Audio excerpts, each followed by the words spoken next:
Greetings, friends. It's me, Wayman, and this is kind of like a book review of a short history of Islam. Well, it's not really a review. I'm just gonna give my take on the text by Karen Armstrong. You can go ahead and read it if you like to. Now, Karen Armstrong's version of the history of Islam is not the orthodox theological version, because there are many versions of history, and winners rewrite history, religious history, political history, social history, different types of history for the same culture. So when I looked underneath the ratings of her book, you know, there were really low ratings because Orthodox Muslims were, you know, yelling at her because she took more of a political stance, and people who non-Orthodox were yelling at her because she didn't take a more aggressive stance for their cause. It's pretty interesting. So I like Karen Armstrong because she knows about the metaphor.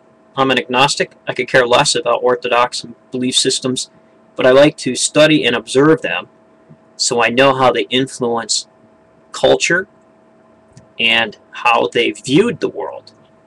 So Karen Armstrong in this book goes straight down the middle of the road, and she places that are really sharp to talk about, she dulls and makes it easier to get through, and the place that are dulled in a cultural context, especially here in America, she sharpens.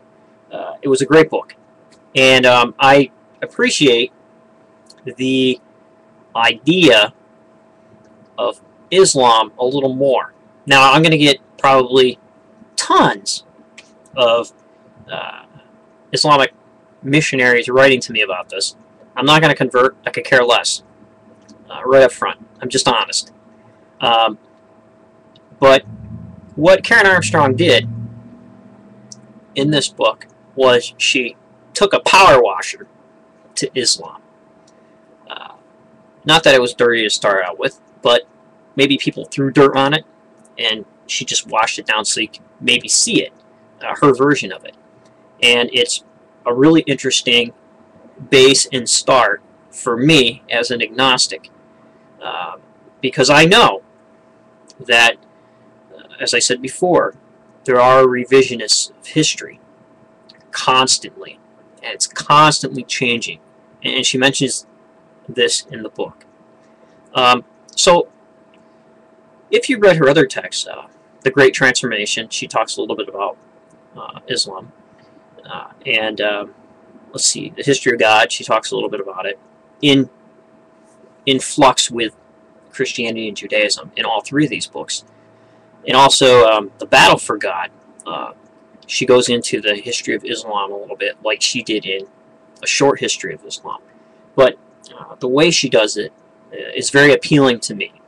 So I think I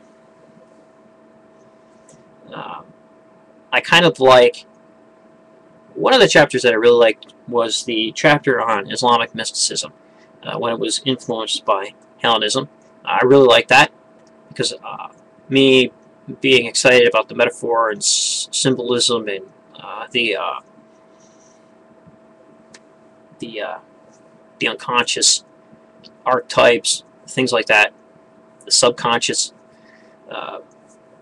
Joseph Campbell kind of stuff, aligns itself with those kinds of interpretations in literature, just like the Hebrew mystics. Also, I think that the chapter on fundamentalism was excellent. I'm really into fundamentalism. I love studying about it and love learning about why people become fundamentalists. And she pretty much had an excellent chapter on that book in A Short History of Islam. So got this book, The Essential Rumi, which is interesting because I couldn't really understand this book until I got through Armstrong's book, and I had no idea. I heard a little bit about him, but this book was given to me maybe at least 10 years ago now. Merry Christmas, Al, from Pam. This dear lady used to be a friend of mine. I still have somewhat contact with her, but she had no idea probably what she was buying. And now this book is pretty interesting because Rumi was a Islamic mystic. And so I'll probably be going through and reading some of his writings. And even though orthodox, just like in any belief system, has issues sometimes with the mystics and their interpretations, those interpretations, maybe not for everybody, but that's how they see the text personally. And it's pretty moving sometimes, and that really appeals to me. So I'm probably going to, based on reading Karen Armstrong, maybe go through the Quran again, because she totally power washed the whole thing to where I was able to see it in a different light. And mainly, she discusses it more on the aspect of a political movement, which is pretty interesting because there's a political side to the writings of the Tanakh, or the Hebrew text also. And just like Christian texts, there's a political history that goes with that. And it's all pretty interesting, and it's all very dynamic, and it's all transforming. It had to be transforming for all of that. And it continues to transform. And usually when hardliners become hardliners, and become extremists, become fundamentalists, it's usually out of retaliation for something that's going on in society, and a fear of assimilation. So it's pretty interesting. So the hardliners will discover and look back, but Armstrong believes maybe we should look forward. So I'm trying to get in her book, Short History of Myth. Still have to read, and 12 Steps to Bliss, I think that's the name of it. Got to get through that. And then also I have another one that's been sitting on my shelf.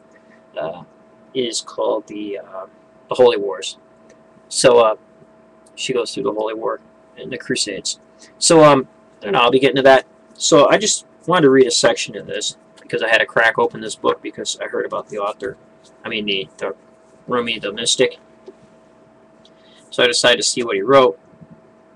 And I'm going to read a section of this. Outside, this is called the tent. Outside the freezing desert night. This other night, inside grows warm, kindling. Let the landscape be covered with a thorny crust. We have a soft garden in here. The continents blasted, cities and little towns, everything all becomes scorched, blackened ball. The news we hear is full of grief for that future. But the real news inside here is there's no news at all. Friend, our closeness is this. Anywhere you put your foot, feel me in the firmness under you. How is it with this love? I see your world and not you. Listen to presences inside poems. Let them take you where they will. Follow those private hints and never leave the premises. So it's interesting, just from reading a few of these, I can see already that Rumi was influenced by Eastern thoughts, Buddhism and Hinduism also, which is pretty interesting. So it shows up in the literature. So be well, and remember, if everybody's thinking alike, then somebody isn't thinking.